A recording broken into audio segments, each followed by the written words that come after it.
জয় হিন্দ। সকলকে জানাই শুভ নববর্ষের আন্তরিক শুভেচ্ছা। আজ পয়লা বৈশাখ 1431 বঙ্গাব্দ, বাংলা ক্যালেন্ডারের প্রথম দিন।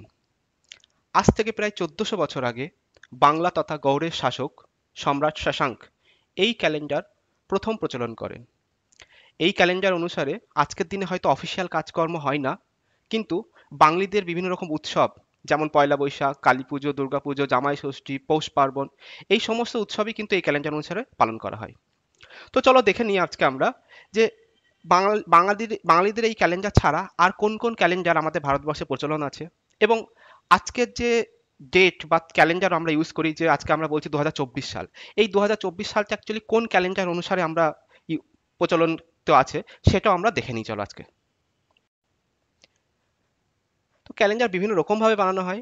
বিভিন্ন রকম ক্যালেন্ডারের মধ্যে প্রথমেই যেটা রয়েছে সেটা হচ্ছে সোলার ক্যালেন্ডার, একটা হচ্ছে লুনার ক্যালেন্ডার, এবং অন্যটি হচ্ছে তোমার লুনি সোলার ক্যালেন্ডার। সোলার ক্যালেন্ডারে কি করা হয় সাধারণত, এটাকে পৃথিবী যেমন সূর্যের চারিদিকে ঘুরছে, ঠিক তেমনই পৃথিবী তার নিজের চারদিকেও ঘুরছে, রাইট? তো নিজের চারদিকে ঘুরতে যেমন 24 ঘন্টা সময় লাগে, ঠিক সেরকম সূর্যকে একবার প্রদক্ষিণ করে আসতে পৃথিবীর সময় লাগে 365 দিন। তো এই পৃথিবী যখন সূর্যকে প্রদক্ষিণ করে, এই সময়ের মধ্যে কিন্তু ঋতু পরিবর্তন হয়, বিভিন্ন রকম ঋতু পরিবর্তন হয়, তাই তো? তো এই যে তোমার সূর্যের চারিদিকে পৃথিবীর ঘুরে আসে 365 দিন এবং নিজের চারিদিকে একবার ঘুরে আসে 24 ঘন্টা, এই দুটোর উপর বেস করে যে ক্যালেন্ডার বানানো হয় সেটাকে বলা হয় সাধারণত সোলার ক্যালেন্ডার। অন্যদিকে রয়েছে তোমার লুনার ক্যালেন্ডার। এখানে সাধারণত চন্দ্র যেমন পৃথিবীর চারিদিকে যখন ঘোরে, তখন সেটাকে টোটাল সময় লাগে হচ্ছে 27 দিন। এবং এর মধ্যে কিন্তু বিভিন্ন রকমের যেমন ধরো অমাবস্যা, পূর্ণিমা, কৃষ্ণপক্ষ, শুক্লপক্ষ, এগুলো কিন্তু আসে। তো পৃথিবীর চারিদিকে তোমার চাঁদের ঘুরে আসার উপর বেস করে যে ক্যালেন্ডার বানানো হয় সেটাকে বলা হয় লুনার ক্যালেন্ডার। সোলার ক্যালেন্ডার এবং লুনার ক্যালেন্ডার দুটোকেই বেস করে তার উপরে ক্যালকুলেশন করে যে ক্যালেন্ডার বানানো হয় সেটাকে বলা হয় লুনি সোলার ক্যালেন্ডার। তো বেসিক্যালি এই তিন রকমের ক্যালেন্ডার আমাদের সাধারণত প্রচলিত রয়েছে, সারা ওয়ার্ল্ডেও প্রচলিত রয়েছে তিন ধরনের ক্যালেন্ডার। তো এবার আমরা দেখে নিই যে আমাদের ভারতবর্ষে কোন কোন ক্যালেন্ডার চলে। তো প্রথমে আমরা দেখে নিই যে সোলার ক্যালেন্ডার। তো যে গ্রেগরিয়ান যে ক্যালেন্ডার আছে, অ্যাকচুয়ালি গ্রেগরিয়ান ক্যালেন্ডার হচ্ছে আমরা যে আজকে বলছি 2024 সাল, এই 2024 সাল কিন্তু অ্যাকচুয়ালি গ্রেগরিয়ান ক্যালেন্ডার অনুসারেই কিন্তু 2024 সাল আজকে সারা ওয়ার্ল্ডে বেশি ব্যবহৃত হয় এই গ্রেগরিয়ান ক্যালেন্ডার, এবং সেই জন্য গ্রেগরিয়ান ক্যালেন্ডারকে সাধারণত স্ট্যান্ডার্ড হিসাবেই ধরা হয়। বিভিন্ন রকমের অফিসিয়াল কাজকর্ম কিন্তু এই গ্রেগরিয়ান ক্যালেন্ডার অনুসারেই করা হয়। বেসিক্যালি গ্রেগরিয়ান ক্যালেন্ডার ইতিহাস যদি আমরা দেখতে চাই, তাহলে দেখতে পারবো যে যীশু খ্রিস্টের যেদিন জন্ম হয়েছিল সেই জন্মের দিন অনুসারেই গ্রেগরিয়ান ক্যালেন্ডার চালু করা হয়, এবং যীশু খ্রিস্টের জন্মের দিনটাকে সাধারণত কমন এরা বলা হয়, জিরো কমন এরা। এবং তারপর থেকে এক এক করে তোমার বছর বাড়তে থাকে, এবং আজকে যেমন 2024 সালে আমরা চলতি ভাষাটাকে 2024 সাল বলি, কিন্তু অ্যাকচুয়ালি এটা টেকনিক্যাল ভাষায় বলা হয় 2024 কমন এরা, 2024 সিই কমন এরা, ঠিক আছে? এছাড়াও আজ যে আমাদের ভারতবর্ষে যে প্রচলিত ভারতীয়দের আবিষ্কৃত যে ক্যালেন্ডার, যেমন বঙ্গাব্দ, যেটার কথা একটু আগেই বললাম, যে আমাদের বাংলার শাসক সম্রাট শশাঙ্ক প্রচলন করেছিল, সেটা হচ্ছে সেই ক্যালেন্ডারটা হচ্ছে বলা হয় সাধারণত বঙ্গাব্দ বলা হয় সেটাকে, ঠিক আছে? তো সেটা হচ্ছে 594 কমন এরাতে এটা প্রচলিত হয়েছিল, সেই সময় শাসক ছিলেন সম্রাট শশাঙ্ক, এবং 594 কমন এরাতে এই ক্যালেন্ডার প্রথম প্রচলিত হয়েছিল। তো তাহলে কি যীশু খ্রিস্টের জন্মেরও 594 বছর পর কিন্তু এই ক্যালেন্ডার চালু হয়েছিল। ওকে, পরবর্তী দেখে নিই এবার তোমার যে লুনার বেস ক্যালেন্ডার এরকম দু রকম রয়েছে, একটাকে বলা হয় হিজরি ক্যালেন্ডার, একটাকে বলা হয় বিক্রম সংবাদ ক্যালেন্ডার। তো হিজরি ক্যালেন্ডারটা বেসিক্যালি ইসলামিক ধর্ম মতে অনুসারে ইউজ করা হয়।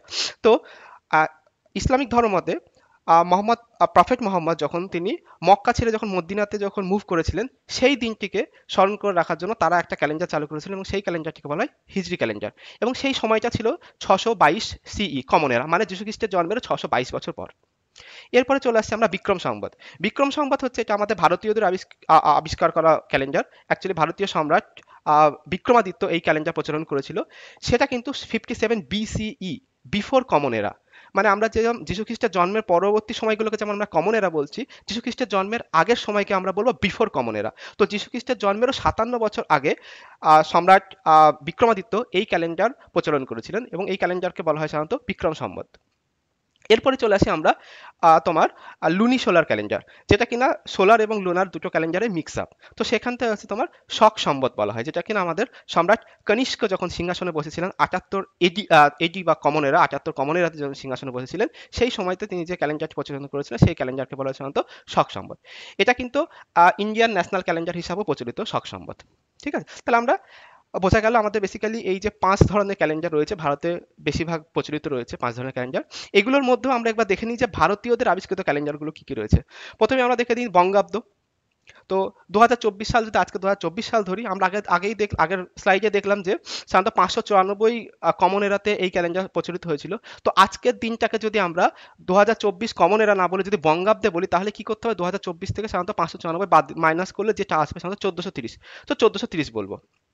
ঠিক সেরকম ভাবেই যদি আমরা শকাব্দকে বলি, শকাব্দ ক্যালকুলেট করার সময় কিন্তু 2024 থেকে 78, যেহেতু 78 এডিতে যেহেতু শুরু হয়েছে, তো 78 বাদ দিলে যেটা হবে 1946 শকাব্দ বা শক সম্বত আমরা বলতে পারি। ঠিক সেরকম ভাবে আমরা যদি বিক্রম সম্বত বলি, তাহলে কিন্তু এখানে কিন্তু 57 কিন্তু 57 কিন্তু যোগ করতে হবে, বিয়োগ করতে হবে না, কারণ 57 ইয়ার্স বিফোর কমন এরা, রাইট? যীশু খ্রিস্টের জন্মেরও 57 বছর আগে। তো সেই জন্য এটাকে কিন্তু 57কে যোগ করে যেটা হবে 2081 বিক্রমী বা বিক্রম সম্বত বলা হয়। তো দেখো 2024 না বলে আজকের দিনটাকে আমরা 1430 বঙ্গাব্দ বা 1946 শকাব্দ বা 2081 বিক্রমী বা বিক্রম সম্বত কিন্তু আমরা বলতে পারি। ওকে, তো চলো আমরা একবার দেখে নিই যে আজকে যে পয়লা বৈশাখের যে সেলিব্রেশন করা হয়, ঠিক আছে? তো এই সেলিব্রেশনের দিনটা কবে থেকে শুরু হয়েছে? আমরা তো দেখলাম যে সম্রাট শশাঙ্ক এই ক্যালেন্ডার প্রচলন করেছিল, কিন্তু পয়লা বৈশাখের দিনটি যে সেলিব্রেশন হবে আজকের দিনে, এই সেলিব্রেশন প্রথম কবে থেকে চালু হয়েছিল সেটা আমরা দেখে নিই। তো বেসিক্যালি আমাদের দেশে যখন মুঘল শাসনকাল চলছিল, মুঘল সম্রাট আকবর যখন আমাদের ট্যাক্স কালেকশন যখন করতো, তখন কিন্তু ইসলামিক ধর্মতে হিজরি ক্যালেন্ডার অনুসারে কিন্তু ট্যাক্স কালেকশন করতো। কিন্তু বাংলা যে সমস্ত অংশ ছিল, যে বাংলা বলতে আজকে আমরা ওয়েস্ট বেঙ্গল বুঝি, কিন্তু অ্যাকচুয়ালি যেটা অবিভক্ত বাংলা, সেটাতে কিন্তু বাংলা, বিহার, উড়িষ্যা, আসামের কিছু অংশ এবং বাংলাদেশ সেটাও কিন্তু বাংলারই পার্ট ছিল। তো এই যে বাঙালিদের চাষিরা, তো যখন ট্যাক্স দিতেন ওদেরকে, মানে হিজরি ক্যালেন্ডার অনুসারে দেওয়ার সময় কিন্তু প্রবলেম হতো। তার কারণ হচ্ছে হিজরি ক্যালেন্ডার অনুসারে তখন বাংলাতে তখন ধান তখন ওঠেইনি, ঠিক আছে না? তখন দেখা যায় ধান হয়তো উঠতে কিছুদিন দেরি রয়েছে, এরকম সময়। তো তাদের ট্যাক্স দেওয়ার জন্য প্রবলেম হতো। তো এই প্রবলেমটাকে সলভ করার জন্য বাঙালিরা কি করেছিল যে এই তোমার যে বাঙালি যে ক্যালেন্ডার, সেই ক্যালেন্ডার অনুসারে তোমার আকবরকে বলেছিল যে হ্যাঁ, আমরা তোমাদের হিজরি ক্যালেন্ডার অনুসারে ট্যাক্স দেবো না, তার পরিবর্তে আমরা বাংলা যে ক্যালেন্ডার রয়েছে সেই ক্যালেন্ডার অনুসারে ট্যাক্স দেবো। এবং আজকের দিনে তখন সাধারণত ধান উঠতো, নতুন ধান উঠতো, এবং অ্যাকচুয়ালি বাঙালিদের যখন একটা যে আর্থিক প্রবলেম সেটা কিছুটা দূর হতো, এবং সেই টাকা নিয়ে তখন তারা ট্যাক্স দিত, ঠিক আছে? তো আজকে এই পয়লা বৈশাখের দিনটি কিন্তু তখন থেকে সেলিব্রেশন শুরু হয়ে যায়, কারণ সেই সময়তে তারা নতুন ধান ওঠে, এবং সেই সমস্ত নতুন ধান বিক্রি করে হয়তো যে আর্থিক যে সময় যে টাকা আসে, সেই টাকা দিয়ে নতুন জামা কাপড় কেনা থেকে শুরু করে একটা সেলিব্রেশন চালু হয়েছিল। বোঝা গেল? তো আকবরের সময় থেকে বেসিক্যালি পয়লা বৈশাখ সেলিব্রেশনটা তখন থেকেই শুরু হয়। যাই হোক, আমাদের সম্রাট শশাঙ্কের সময় দ্বারা প্রচলিত এই ক্যালেন্ডার আকবরের সময় গিয়ে যখন তোমার পয়লা বৈশাখের সেলিব্রেশন শুরু হয়ে গেল চাষিদের থেকে, শুধুমাত্র সেখানেই আর সীমাবদ্ধ নেই কিন্তু। আজকে বাংলার বিভিন্ন জায়গাতে কিন্তু পয়লা বৈশাখ বিভিন্ন রকমভাবে সেলিব্রেট করা হয়। কোথাও বা রাস্তাঘাটে নতুন আলপনা দিয়ে, কোথাও বা বাড়িতে গণেশ পুজো করে, কোথাও বা বিভিন্ন রকমের রং মেতে উঠে কিন্তু আমাদের বাঙালিরা এই পয়লা বৈশাখ কিন্তু সেলিব্রেট করে। তো যাই হোক, আহ, সকলকে আবার জানাই শুভ নববর্ষ। আজকে 1431 সাল প্রথম শুরু হচ্ছে। চলো এখানে